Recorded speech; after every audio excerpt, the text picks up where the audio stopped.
Hi everyone, this is Micaiah Costin with the athlete section. Today we have a special guest who plays baseball for Central Michigan University, and I'll let him introduce himself. Hey everybody, I'm Bryson. I go to Central Michigan University. I'm a redshirt sophomore, middle infield, outfield, and yeah, I'm excited to be here. Yeah, along with all that, he also creates videos on social media, kind of explaining the ins and outs of D1 baseball and his overall lifestyle experience on campus, and we're going to get out into all of it, so I'm excited. So tell me a little bit about the beginning of baseball for you. How did it all start? Did you play multiple sports and then stumble upon baseball, or did it just kind of happen?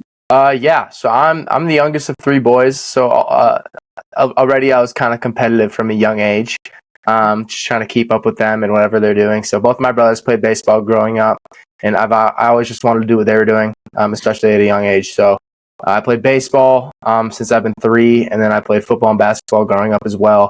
So just a sports-filled life and world for me. It's all I've ever really known, and it's given me some of my best memories for sure. Like I wouldn't trade anything that I've had with sports for anything. The ups, the downs, the lessons learned, so stuff like that. Yeah, I played through high school. I got to about 15 years old. I realized baseball is something I wanted to pursue beyond high school. Not only was I think I was the best at it, but also because I found the most joy in it, and I worked the hardest at it. So that's something that I definitely figured out that I wanted to play college baseball around that time. Yeah, nice. Did your brothers also play college baseball? No, so I'm the first of my family to play a college sport. Besides, my dad always gets mad if I don't mention the fact that he swam in college for a year and then stopped doing it. But I guess I'm the second. So You're good. yeah. So none of my brothers pursued a sport in college. Yeah. They both just pursued degrees. They're both doing very well. Family's all proud of them. Obviously, they're doing good. But yeah, I'm the first one in my family to play sport in college. Wow, that's a really big accomplishment. And I don't know, just having that experience, being the first out of the competitive bunch of siblings, I know how that feels. So that's really great. Congratulations on that, by the way. Thank you. You're welcome. So how was life growing up, even outside of sports, being the youngest? I'm the oldest of all my siblings, and I always get interested in knowing the younger siblings' like perspective on things. So how was growing up, first of all, in Wisconsin, and just y'all's lifestyle in general, and then how did it translate to sports and on the field and everything? Yeah, I guess for starters, like being the youngest, I feel like you gotta grow up a little bit quicker, because especially with how competitive I was from a young age and how I learned to be as competitive as I was, I guess you gotta have thick skin for one, because your older brothers are gonna come at you a little bit. 3 boys is a lot to handle. God bless my mom's heart. Like she did a great job raising us to be good people, first of all, and then also just like good athletes. Like my mom and dad pushed all of us to be the best that we could be. And as much as I would have hated to admit it when I was younger, I thank them a lot for it now. With just like the discipline and the commitment to everything that we do. Like they would never flat out let us quit something, like especially in the middle of the season, like you're playing it out the entire time. So through the ups and downs, you just kind of got to embrace the process and love the process. So yeah, I guess that's pretty much all from being the youngest. What was the other question? I forgot. Yeah, no, that covered most of it. I mean, just I guess life in Wisconsin. I don't know. I've never been to Wisconsin. I don't know exactly what there is to do. So how is that lifestyle? It's cold. I mean, baseball. The reason baseball is hard and to get good at baseball in Wisconsin is because it's cold about 9 months out of the year. So it's hard to be outside consistently and kind of get game like reps, I would say. So you got to get creative. You got to find other ways to put work in, and like we're not down in Florida. Like it can't be outside all the time. So I think if you're going to pursue a sport in college, especially like in the Midwest, you need to find, I guess, a process and a system that works for you, especially with the rise of a popularity of like travel team and the fact that they have indoor facilities. Like you need to, I mean, it's expensive. Like playing a college sport at any level requires a little bit of financial investment. Basically, because you're trying to bet on yourself and your career. So that kind of adds on to like the pressure of it, I guess. But no, like you gotta find a good weight room, workout facility, and you can get pretty nitty gritty with it. Like I've seen some people who have been very successful who didn't really have a ton, and they made everything what they did work and worked hard at it. So That's a good perspective to have and a good insight on that. I didn't even realize about just the weather can impact so much when it comes to sporting events like that and just training, and you just have to find your own way, like I guess around that, and still figure out a way to get better and get your reps in without having to worry about like the outside factors like that. So that's a good note to kind of keep in mind. And I also like how you mentioned just your parents' discipline growing up. I was literally talking to my brother yesterday about that, how they really raised us well growing up, and how even though we didn't like it at the time, like it was just instilled in us and reflects on just their lifestyle, just their teachings in us. And it's like, wow, that we're really blessed to have that opportunity. So that's a good shout out that you did for your parents as well. Yeah. Shout out, Ma. So, tell me about your road to Central Michigan. How was that? Was it pretty easy to get offers after you kind of realized, okay, I want to play college baseball? How was that road for you? Was it linear? Was it kind of like some obstacles in a way? How did that work for you? Yeah, so out of high school, I was not heavily recruited at all. I think going into my senior year, I had like 3 offers. It was 2 Division II offers and 1 junior college offer. I wasn't necessarily happy with any of them because I always felt like there was something more for me out there. Like I really wanted to get out and kind of see what there was to offer, and the fact that was it kind of, I wouldn't say discouraged me, but it kind of I kind of feel like I kind of let myself down at that point. But I ended up committing to a Division II school in Minnesota called Winona State, and I signed with them in December, and I was excited to kind of just play college baseball at that point because I think there's a stat, it's like less than 7% of high school athletes go on to play in college. So I think from that perspective, it's cool because to be one of those 7% of all high school athletes, like that's an accomplishment in itself. And that was kind of the perspective I tried to have on it. But I mean, there's always in the back of my head that dream I had since I was 10, 11. Like I wanted to play D1 baseball because this is a side note, but growing up, ever since I was 3 years old, we hosted college baseball players in our house over the summer for a collegiate summer league in the Northwoods League for the Green Bay team. So having that summer after summer and that influence from other like older people who were playing baseball at a high level definitely influenced my desire to do what they were doing, because like they say, you are who you surround yourself with. And I think that definitely buys into that fact. Absolutely.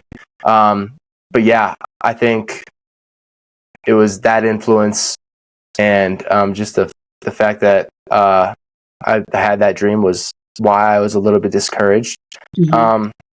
But fast forward a little bit, I had my high school senior season. It was fine, and then I moved on to like my local summer league. There's not travel ball for like 18U because guys are usually committed at that point.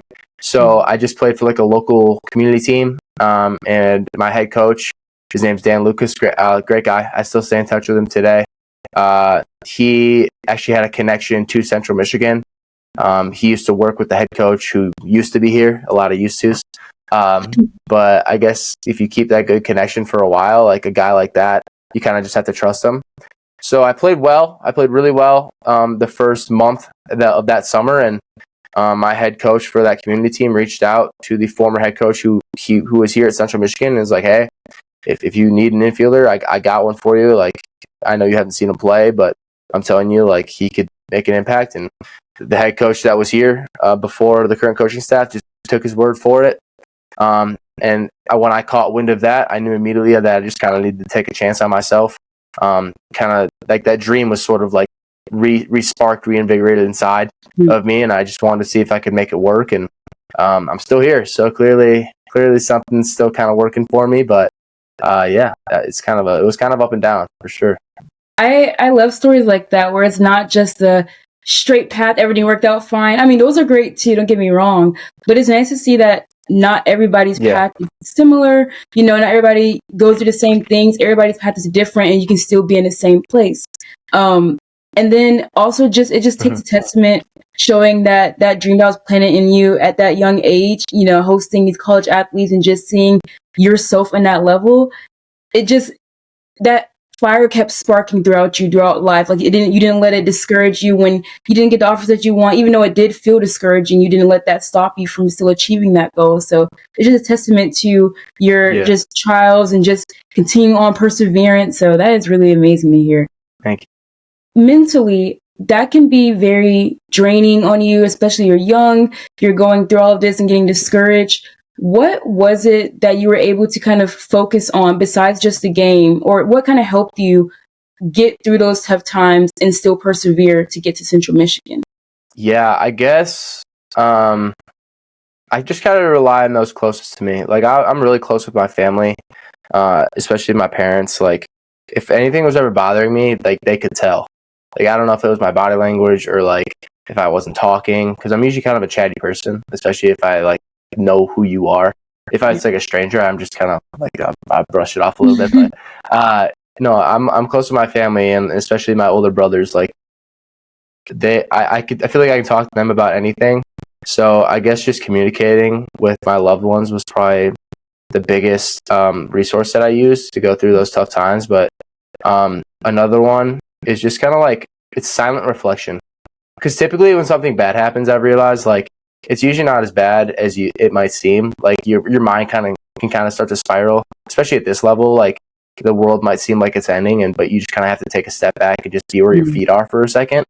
And I think that like realizing that for sure has helped me not only through high school but also in college. Like this year, so I've started something new. Like we had a breathing coach that came in preseason this year, and I've taken a lot of what he taught us to heart. So now before every game, I go out down the foul line and go by the wall, take a seat up against the wall and just kind of do a little bit of breathing and meditation just to kind of calm myself down because I can get kind of amped up before games. So just taking a moment to step back and take a couple breaths, be where your feet are and just embrace the moment, I think are three things that I try to constantly remind myself of through the trials and tribulations, the frustrations, whatever's going on. So those are some really good techniques. I might have to start taking some of those. I also feel that when it's like, it just feels like the world is crashing down on you, like whatever you're going through at that moment feels so terrible and bad. But then once you kind of, like you said, stay planted where your feet are and just take one day at a time and then practice those exercises that kind of help you, you're able to kind of get through it a little bit easier. Those exercises that you mentioned and just that mindset, because it's not easy, but just having that switch of mindset and also having people to be there in your corner is very helpful as well.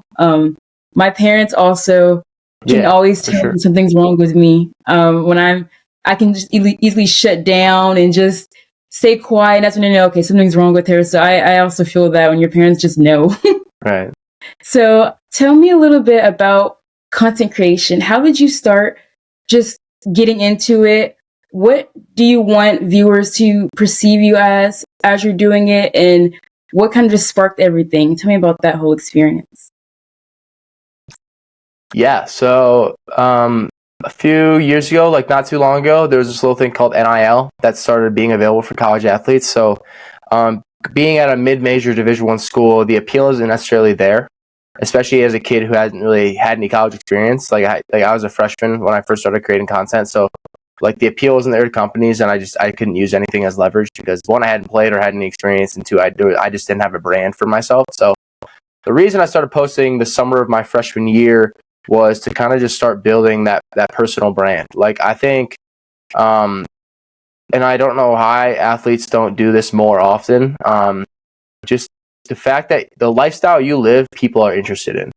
And I think that was the main point made across by my older brother who also does content stuff and social media. Like he's like, just film what you're doing. Like it is as simple as that. People are interested in the life you live because you are a student athlete. And I think I kind of struggled with my social media identity for a while. But like the last 6 months, I think I've had a good grasp on like the types of videos I need to make and the types of videos that really do well. And a lot of it has come from me actually being in front of the camera and talking, like putting a name to a face or a face to a name, I think has really helped me excel in not only following, but also views and interactions. So I will say it's been a slow like build. Like the road to 10K was so slow. Like it took forever. I feel like the road to 50 took even longer. Like it's all about commitment and consistency. And I think maybe that's what kind of scares people away. Is that part of the content aspect? But I've found a good groove with it where it kind of just feels like part of my day. Like making videos and editing them, it feels like part of my day, and it doesn't really add too much to my plate because, again, there's nothing super complex about what I'm doing. I'm legit just like filming the things that I do. And if it's like brand related, it does take a little bit more thinking because you have to be careful with like copyright usage of like the school logo and stuff like that. But yeah, the whole reason I initially got into content was because of NIL, but I think it's grown to something a lot bigger right now. I think with the following I've had and the people I've met, I think it's more about me not only showing my lifestyle, but also being a bit vulnerable to the ups and downs of what I'm doing. It's not perfect all the time. And I think people need to realize that, that this like D1 thing or whatever college level you're at, like there will be struggles, there will be frustrations that come along with it. So being as transparent as possible through my day-to-day activities, and yeah, I think that's what it's kind of grown into. Yeah, I really enjoy that because I've watched some of your videos, and like you said, that transparency is there, and it's just you living your normal life and just showing people your lifestyle, giving them tips and advice, and just kind of just showing them your personality. Like you said, to kind of put a face to a name is really, I think, influential when it comes to athletes and their brand and building that up, so that way they're still able to have that even when they're done with their sport, even when they're done with their university, they still have things like their own brand to kind of back them up. So I think that's really important, and great that you started that and was able to be consistent with it. Yeah, and don't get me wrong, like it is a scary thing to kind of put yourself out there like that. Like my teammates didn't understand it at first. Like it was kind of hard because sometimes the comments and what people are saying about you can kind of get to you, especially like, and it's the dumbest thing ever because like I have to constantly remind myself like these people don't actually even know who I am, so like I can't really let that bother me because they're just kind of hiding behind a screen to say certain things that they say. But like I will admit, like sometimes things bother me. Like it's hard to kind of be a smiling person all the time, especially when things in my real life are going bad. Like, again, I try to be as transparent as possible with this social media stuff, but like, it's really easy to be smiling and happy when things are going well, but when things are going bad, it makes it that much harder. And I think that's something that people lose sight of because I try to show a lot of great things, like a lot of good parts of my day, and that's kind of what floods my feed. But when something bad happens, behind closed doors or behind, like away from the camera, like if I don't do good in a game, like I'll get like hate about it, which is unfortunate because it's like it happened, it's out of my control, and I think people try to use that to their advantage to try to make somebody's day a little bit worse, which is the sucky part about social media. Like I wish it wasn't that. I wish that didn't happen, but it's just kind of the world we live in right now. I think there's a lot of good out there, but dealing with the negativity sometimes can be difficult for sure. Yeah, I agree with that. It definitely is difficult. Even for me, I have a separate page where I've started doing more content creation, talking about certain sports, particularly baseball, and just kind of like going into that can be a little scary, especially when some people follow you, or you're like, I don't want people like the negative comments to get to me or them like try to call me out or anything like that. But it's like, I don't know, it's not as easy as it seems, but I think once you start getting the hang of it and then just putting out that vulnerability and just showcasing your experience, it could become easier. But like you said, there's still days where you're just not feeling it and you're just not having the best day. So it's hard to put that smiling face and be energetic and, enjoy everything at that time. So it's a nice flip side to it, but it can go either way for sure. Yeah, absolutely. Speaking of which, you do a lot of videos where you're reacting to your live at bats, and you did one where you was reacting to one that you didn't do as well. And you kind of mentioned that last season you didn't get the results that you wanted all the way. And I think that also showed a lot of great vulnerability and transparency. So tell me a little bit about that, just that mindset and creating that video. I mean, you kind of touched on it a little bit, but just showing like the positive and the negative and just what that means to you and what you want it to mean for the viewer.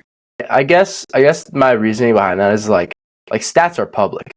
Like stats kind of tell the story, which is unfortunate because there's a lot that happens in a game that's either out of my control or I just like didn't mean to happen. Obviously, I'd like to get a hit every at bat, but in a game of failure, that's not exactly warranted. So yeah, I guess I just kind of wanted to shake it up because whenever I do these live at bat videos and I react to them, I like to show the good ones just because I feel like maybe it's to make myself look better, or I don't know what it is, but I just like looking at good swings. I think I learn and I give a little more confidence for myself because baseball is hard to be confident in. So I guess it's partly that. But the reason I did show the bad one is because I think there's a lot more learning opportunity with bad at bats, especially from like a mentality standpoint. Like baseball is 90% mental, which is crazy to think because of how physically challenging baseball actually is as a sport. But the mentality side, especially at this level, like everybody's good. And that it sucks to admit, but everybody is good at the D1 level. Like you got there for a reason, and it comes down to like who's mentally tougher. And I guess showing that bad at bat proves that I'm human. Like things happen. I'm not as perfect as I might maybe make myself out to be on TikTok or whatever. But yeah, that was pretty much it to show that I try to take these failures as learning opportunities. And just kind of move forward with it, and that adds to like the mental toughness part of it too. Agreed. I agree with all of that, especially when you said that baseball is 90% mental. I feel like it's the most mental sport out there compared to football and basketball. There's challenges in each sport, and I guess anybody can argue which one they think is harder depending on like physical demands. But baseball, it's really all in the mind. And like you said, it can be hard to be confident in baseball when you're not getting the stats that you want, you're not getting the at-bats, the RBIs. So it can be a lot, like really taxing on your brain, and it can, show in your performance. So I like that you was able to showcase that as well. Like you said, it's a learning opportunity. It's ways other people can look at it and be like, okay, let me do this differently. So what are some things that you want to work on this season, and how do you plan to go about it? I guess that's a good question. I don't know. So far this season, I haven't been playing as much as I have wanted to. And that is also kind of the tough part about posting on social media because people see me and see the life I live, and they just kind of expect that I'm going to start and play all the time. And again, like the controlling things I can control part is the hard thing to kind of fathom because I can't control the lineup. I can control how hard I work, but I can't control the lineup. So right now, I'm trying to keep a positive perspective on things. I'm just trying to take it day by day and take every opportunity I can and try to make the most of it. I think that I have done a pretty good job of that so far this year, and I'm going to try to keep doing that. And if I can fill a role for my team late in games as a pinch runner or like a pinch at bat, like whatever it is, like I just want to try to be there for them and try to deliver and execute to the best of my ability. Again, like I'm not going to get a hit every time. That's just not realistic in this sport. But yeah, I think just trying to be a role player, do my part, be a supportive teammate, and love the process. Like I kind of lose sight of like if I'm doing bad or if I'm not playing, like I'm still traveling the country to play this sport, which is really cool. And I think I just kind of need to remind myself of that at times.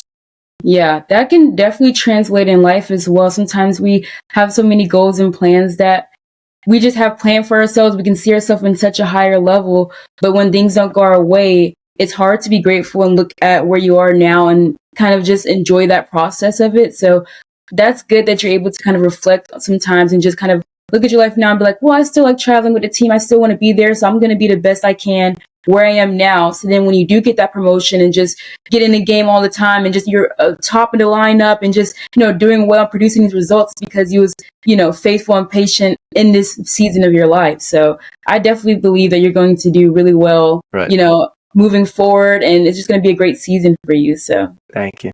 You're welcome. So in your videos, you have such an energetic vibe. It really translates on the screen. How does that translate on the field? There's a video you did where you was talking about when you hit a double, and there are different celebrations you can choose from. How did that video come about? The energy in the videos, how does it translate to the field, and what's your favorite celebration move? Yeah, so the double slide videos were kind of just like an experiment. And I haven't made one in a long time because I mean there's so many things that there's only so many things you can do. But that was just kind of something I tried last year, and it took off. Like those are still some of my most viewed videos from the double size. And I think like I'm naturally a pretty outgoing person and energetic. Like I think I pride myself on being a pretty upbeat and having a smile on my face most of the time. Again, when things get hard, it's a lot harder to do that. But I try to be as positive as I can. And I think me showing that in my videos, it's just me. Like when I step in front of a camera, I don't change anything. I think maybe I put a little bit extra into it just because nobody wants to watch anything that's like boring or like monotone. So yeah, I guess that's where the energy comes from. And like I'm pretty hyper sometimes too. Like I'll get the zoomies from time to time. So that's just I think that's just me.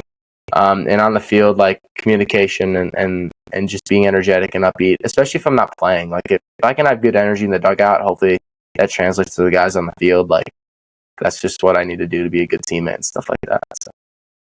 Oh yeah, that's so true. It only takes one person, I feel like, who can just bring that energy on the team, and I'm sure your teammates really appreciate that.